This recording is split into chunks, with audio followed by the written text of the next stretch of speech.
बागेश्वर जनपद में भी लंबे लॉकडाउन के बाद बेशक आज कुछ कारोबार को छोड़ दिया जाए तो अधिकतर कारोबार सुबह 7 बजे से 4 बजे तक खोला गया है। लेकिन इस दौरान भी बाज़ार में व्यवसायियों को संघर्ष करना पड़ रहा है। अधिकतर व्यवसाय पहले की तुलना में सुस्त रफ्तार से चल रहे हैं।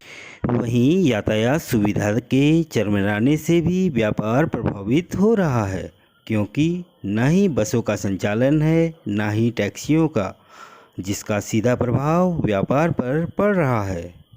वहीं अधिकतर कारोबारियों का सामान भी ट्रांसपोर्ट व्यवस्था के अभाव व बाहरी बाजार में माल की कमी के चलते नहीं पहुंच पा रहा है। आइए देखते हैं क्या कहना है व्यवसायियों का।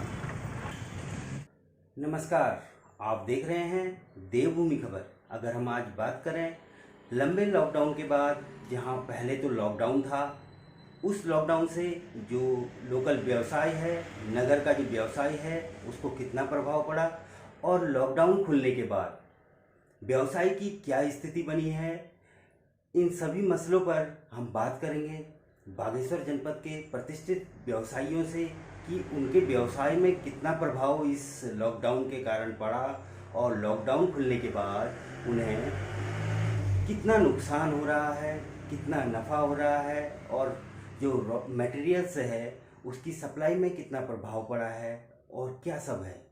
आइए बात करते हैं क्षेत्रीय व्यवसायियों से कि उनका क्या कहना है। तो अभी हमारे साथ हैं बागेश्वर जनपद के प्रतिष्ठित व्यापारी और व्यवसाय जो कि मार्बल्स का काम करते हैं और टाइल्स का काम करते हैं। उनसे जानना चाहेंगे कि उनके व्यवसाय में लॉकडाउन से पहले की क्या स्थिति थी और लॉकडाउन के बाद क्या स्थिति है और अभी वर्तमान में कैसा चल रहा है। हाँ, तो बनकोटी जी क्या कहना चाहेंगे, किस तरह का माहौल बना हुआ है और क्या सब है और क्या मानते हैं, कैसा व्यवसाय चल रहा है। मैं सबसे पहले सभी आप दर्शकों को मैं प्रणाम करता हूँ। जैसा कि पहले जो व्यवसाय चल रहा था लॉकडाउन से पहले सर्कुलेशन पे था। रोज़ आदमी आ रहा है, काम हो रहा है। लेकिन लॉकडाउन होने के बाद स्थिति ये हो गई कि लोग घरों से निकलना बंद हो गया और स्वाभाविक सी बात है कि इस भयंकर बीमारी में कोई भी बाहर जो है कि आ नहीं पाएगा। लॉकडाउन के बाद जो व्यवसाय चल रहा है वो उतनी स्पीड में नहीं है, लेकिन चल रहा है। इसमें कोई लोग जो 40 दिन तक जिसने काम नहीं किया था वो अभी काम कर रहा है, तो काम अभी चल रहा है। अगर पूरा लॉकडाउन पूरी तरीके से खुल जाता है तो हर आम आदमी जो है फिर वो खुल करके बाहर आएगा, जिससे व्यवसाय में फिर तेज़ी आ सकती है। अभी फ़िलहाल जो है वो है ठीक ठाक है। तो बनकोटी जी, हम आपसे ये भी जानना चाहेंगे कि व्यवसाय तो चल रहा है, ठीक है, लेकिन जो सप्लाई चेन है वो पूरी तरह से चरमरा गई है, ट्रांसपोर्टेशन की काफ़ी दिक्कतें हैं। हाँ। क्या आपको मटेरियल्स मिल पा रहे हैं पर्याप्त मात्रा में और क्या स्थिति, क्योंकि बाहरी प्रदेशों की अगर बात की जाए तो पूरी तरह से इंडस्ट्रियां ठप हो गई हैं, वर्कर्स घरों को शिफ्ट हो गए हैं, तो उससे काफ़ी दिक्कतें आ सकती हैं। तो किस तरह का प्रभाव पड़ रहा है और कितनी महंगाई है, क्या सब है। हाँ हाँ, सप्लाई में थोड़ा दिक्कत हो गया है। सप्लाई जो हम जो भी आगे दे रहे हैं तो वहाँ से एक तो ट्रक जो है कि आ नहीं रही है, तो ट्रांसपोर्टर अपनी टोटल ट्रक है जो है वो चालू नहीं कर रहा है, तो उसमें दिक्कत है। फैक्ट्रियाँ बंद हैं अभी। तो हमें कल परसों मैंने कॉल भी हुई थी तो उन्होंने कहा कि फैक्ट्री अभी बंद है, तो इसलिए अभी माल जो है चल नहीं पाएगा, अभी आ नहीं पाएगा। तो इतना तो है कि फैक्ट्रियाँ अभी बंद हैं, तो इसकी वजह से सप्लाई जो है स्लो हो चुकी है। तो जो अभी हमारे पास डंप है वही हम सेल हो रहा है अभी, और जो उधर से आगे से माल आ रहा है वो अभी रुक गया है थोड़ा। तो बनकोटी जी, एक और मेरा यहाँ पर कोई सवाल रहेगा कि जिस तरह से सप्लाई चेन बंद है, व्यवसाय ठप है, और आप समझ सकते हैं कि सारी जो वर्कर्स हैं जो काम करते हैं वो शिफ्ट हो रहे हैं, तो फैक्ट्रियां बंद हैं, आपका कहना है। तो वर्तमान में आपके पास क्या उतनी वेराइटियां हैं? क्या पब्लिक की जो डिमांड है, कितनी डिमांड है पब्लिक की, और कितनी पब्लिक परचेजिंग के लिए यहाँ पर को आ रही है, और किस तरह से आप उसको सेटिस्फाई कर पा रहे हैं कि उनकी जो उनको ज़रूरत है वो दे पा रहे हैं? और अभी वर्तमान में आपके पास स्टॉक की क्या पोजीशन है? क्या सारी वेराइटियाँ अवेलेबल हैं, क्या सब? हाँ, स्टॉक हमारे पास है। स्टॉक हमारे पास टोटल है जितना हमारे पास अभी जो 40 दिन का हमारे पास स्टॉक था वो अभी तक है, हमारे पास चल रहा है। और बाकी जो लोग आ रहे हैं उनको जो हमारा मटेरियल है वो दिख भी रहा है, अच्छा भी लग रहा है, और परचेजिंग भी हो रही है।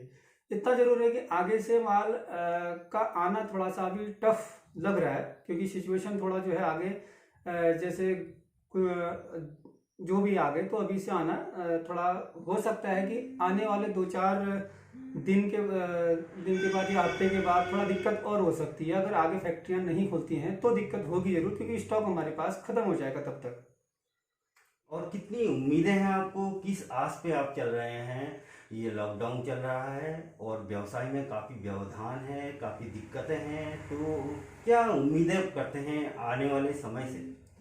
आने वाले समय में तो हम यही उम्मीद करेंगे कि ये जो प्रक्रिया चल रही है ख़त्म हो जाए, ये पूरी तरीके से ये लॉकडाउन जो है ख़त्म हो जाए और सारी व्यवस्थाएं ठीक हो जाए, सभी लोगों को जो भी परेशानी है वो कम हो जाए, वो ख़त्म हो जाए, यही हमारी है बस। हो गया और क्या हो सकता है। तो आपने सुना कमल बनकोटी जी को, उनने अपनी राय यहाँ पर को रखी और वर्तमान व्यवसाय की स्थिति को उनने यहाँ पर भी बताया। और मैं अभी के लिए इतना ही कहूँगा, और मिलते हैं अगले शो पे अगले व्यवसाय से। उनका क्या कहना है व्यवसाय के बारे में। अभी हम हैं एक टायर की दुकान में, जहाँ की मोटर गाड़ियों के टायरों को बनाया जाता है और रिपेयरिंग की जाती है और टायरों की बिक्री की जाती है। जानते हैं इन भाई साहब से कि किस तरह का इनका कारोबार चल रहा है और किस तरह से लॉकडाउन से पहले कैसा काम था और आज कैसा काम है।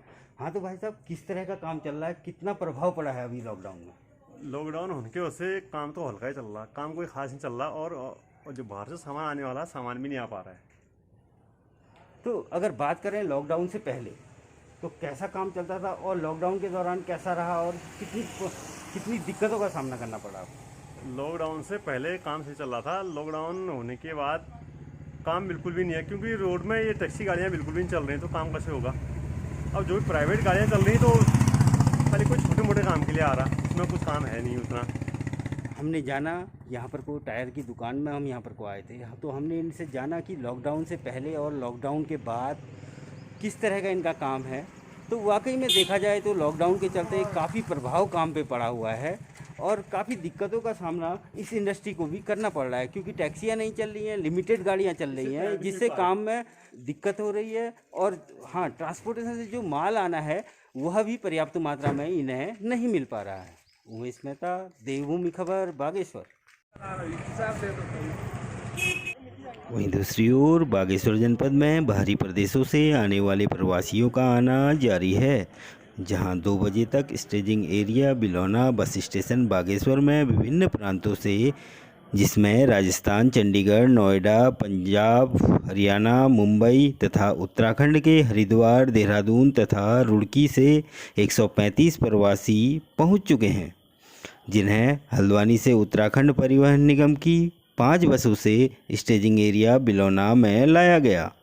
यहाँ सभी यात्रियों का स्वास्थ्य परीक्षण व थर्मल स्क्रीनिंग के साथ उनका डाटा तैयार किया गया।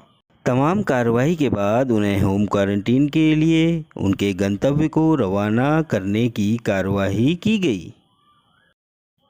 वहीं दूसरी ओर कोरोना संक्रमण महामारी के कारण देश के विभिन्न राज्यों व प्रदेश के अन्य जनपदों से लौट रहे प्रवासियों के लिए बनाए गए संस्थागत क्वारंटीन सेंटर हेतु तैनात किए गए नोडल अधिकारियों एवं स्वास्थ्य विभाग की टीम के साथ जिलाधिकारी रंजना राजगुरु ने जिला कार्यालय में एक आवश्यक बैठक की।